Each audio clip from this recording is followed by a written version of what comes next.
Buddhist story on mind control. मन में उठ रहे सवालों को कैसे शांत करें, बेचैनी को कैसे शांत करें। इस कहानी में मैं आपको 4 ऐसी आदतों के बारे में बताने वाला हूं जिसे आप अपने जीवन में अपनाकर एक अच्छी जिंदगी जी सकते हैं और अच्छे कामों में अपना जीवन व्यतीत कर सकते हैं। अगर आप इस कहानी को शुरू से लेकर अंत तक पढ़ते हैं तो यहाँ पर बताई गई यह 4 आदतें आपकी पूरी जिंदगी को बदल सकते हैं, जो कि है। दूसरों के मन को पढ़ना छोड़ दो। ये सोचना कि असफल हो गए हो तो लोग हंसेंगे। समय को काटना छोड़ दो। यह सोचना छोड़ दो कि मुझसे बड़े बड़े लोग नहीं कर पाए तो मैं कैसे कर पाऊंगा। अगर आप इन 4 आदतों को अपने जीवन में अपना लेते हैं तो फिर आप अपने जीवन को एक खुशहाल जिंदगी में बदल देंगे और फिर आपका मन कभी भी बेचैन नहीं होगा, ना ही उदास रहेगी और ना ही बेफिजूल के कामों में व्यस्त रहेगा। एक बार किसी राज्य का राजकुमार महात्मा बुद्ध के पास आता है और वह महात्मा बुद्ध से कहता है, आप हमेशा कहते रहते हैं कि ध्यान करो, ध्यान करो, लेकिन मेरे लिए ध्यान करना तो दूर की बात है। मैं कुछ समय के लिए अपनी आंखें बंद करके शांति से भी नहीं बैठ पाता हूँ। मेरा मन इतना बेचैन है कि यह हर समय कुछ ना कुछ सोचता रहता है। मैं जब भी ध्यान करने बैठता हूँ तो मेरे अंदर विचारों का तूफान आने लगता है। लोगों के बारे में सोचकर, अपने जीवन की बीती घटनाओं के बारे में और अपने भविष्य के बारे में, और ऐसी ही ना जाने कितने सारे अजीबोगरीब विचार लगातार मेरे मन में आते रहते हैं। मैं इन्हें रोकने की बहुत कोशिश करता हूँ, लेकिन जब मैं इन्हें रोकने में असफल हो जाता हूँ तो मैं ध्यान को तोड़कर बैठ जाता हूँ। इतनी बातें कहने के बाद वह महात्मा बुद्ध की ओर देखता है और कहता है, बुद्ध, आप मेरी इस समस्या का कोई समाधान बताएं। बुद्ध ने कहा, मैं क्या समाधान बता सकता हूँ। सोचो, तुम्हारा ही मन है, लेकिन यह तुम्हें कुछ देर तक आंख बंद करके बैठने भी नहीं देता है। कितना आजाद कर रखा है तुमने इसे। राजकुमार ने कहा, बुद्ध, मैंने बहुत सोचा लेकिन मुझे अपनी इस समस्या का कोई समाधान समझ नहीं मिला, इसलिए मैं आपकी शरण में आया हूँ। अब आप ही कोई रास्ता दिखाएं।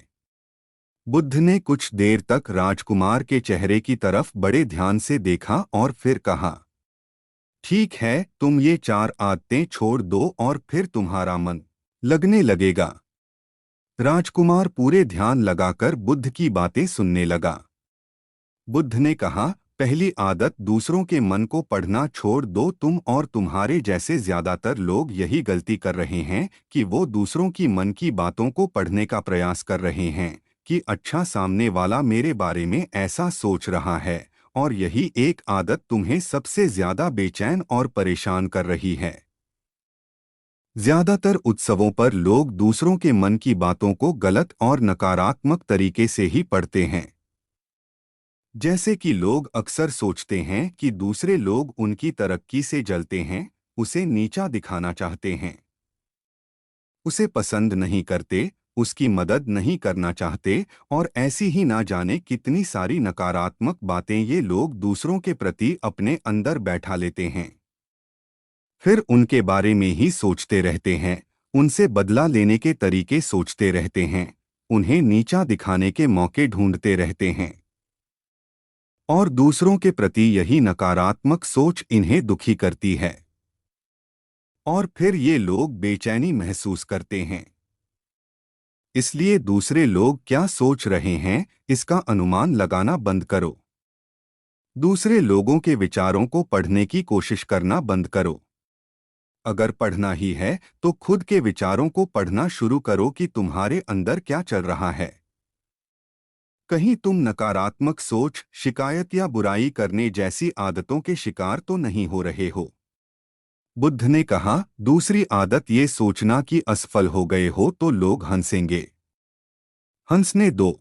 लोगों को असफलता पर हंसना तो लोगों का धर्म है, क्योंकि अगर तुम सफल हो जाते तो यही तो वो लोग हैं जो तुम्हारी तारीफ करते, तुम्हें सम्मान देते, तुम पर गर्व करते। अगर तुम अपनी सफल होने पर दूसरों से तारीफ की उम्मीद करते हो तो अपनी असफलता पर उनके हंसने से तुम्हें दुखी नहीं होना चाहिए। और समस्या ही यही है कि हम इंसान असफलता को बुरा मानते हैं, जबकि असफल होना सफल होने से भी ज्यादा जरूरी है। क्योंकि बिना असफल हुए सफल इंसान के अंदर घमंड और दूसरों को खुद से छोटा समझने की भावना पैदा करती है, जबकि असफलता हमें विनम्र रहना, धैर्य रखना और लगातार प्रयास करना सिखाती है।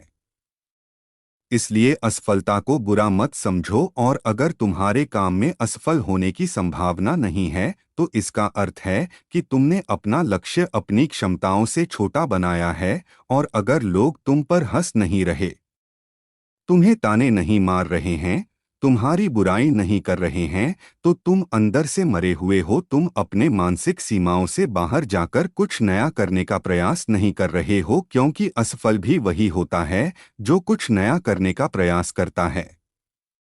और एक बात हमेशा याद रखना, अगर तुम्हारे अंदर असफल होने का साहस नहीं है तो तुम कभी भी बड़ा लक्ष्य हासिल नहीं कर सकते जो तुम करना चाहते हो।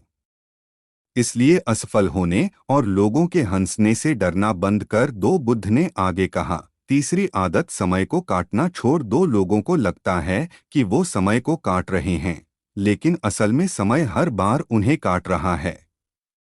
लोगों के द्वारा समय को व्यर्थ के कामों में बर्बाद करने का केवल एक ही कारण है, और वह यह है कि उन्हें लगता है कि उनके पास बहुत समय है। जबकि सच्चाई यह नहीं है, क्योंकि उनसे पहले वाले लोगों को भी यही लगता था कि उनके पास बहुत समय है।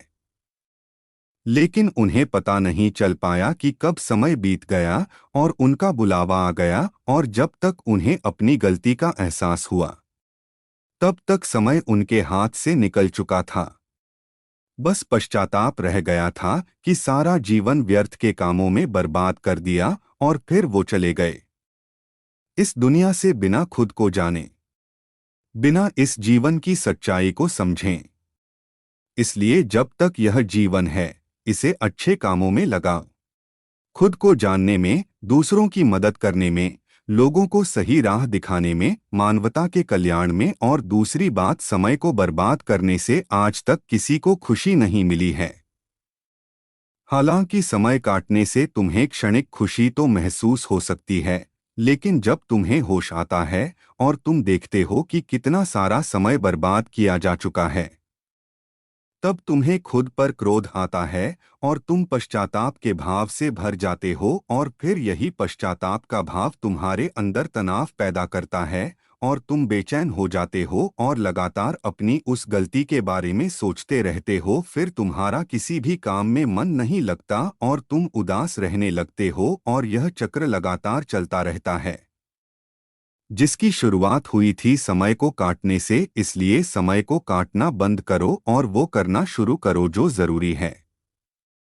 बुद्ध ने कहा, चौथी आदत, यह सोचना छोड़ दो कि मुझसे बड़े बड़े लोग नहीं कर पाए तो मैं कैसे कर पाऊंगा। असल में दूसरों से खुद की किसी भी चीज में तुलना करना ही व्यर्थ है। सबकी परिस्थितियां अलग हैं, सबकी सोच अलग है। और क्या हुआ, अगर दूसरे नहीं कर पाए तो हो सकता है कि तुम ही कर जाओ, क्योंकि अक्सर वही लोग इतिहास रचते हैं जिनसे ज्यादा उम्मीद नहीं होती। और फिर हो सकता है कि जिसे तुम बड़ा समझ रहे थे, जिसके लिए तुम सोच रहे थे कि उसने बहुत मेहनत की है, बहुत प्रयास किया है, उसने कभी उतना प्रयास किया ही ना हो, केवल मेहनत करने का दिखावा किया हो। क्योंकि ज्यादातर लोग कभी उतनी मेहनत करते ही नहीं हैं जितनी उन्हें अपने लक्ष्य प्राप्ति के लिए करनी चाहिए, और दूसरे लोगों के सामने यह दिखाने का प्रयास करते रहते हैं कि मैंने तो बहुत मेहनत की थी, लेकिन मेरी किस्मत ही खराब थी। और यही वो लोग हैं जो दूसरों को बातों ही बातों में कहते रहते हैं कि जब इतनी मेहनत करने के बाद मैं सफल नहीं हो पाया, तो तुम कैसे हो पाओगे। लेकिन अंदर ही अंदर यह इस बात को जानते हैं कि उन्होंने कभी उतनी कोशिश नहीं की थी जितनी उन्हें करनी चाहिए थी।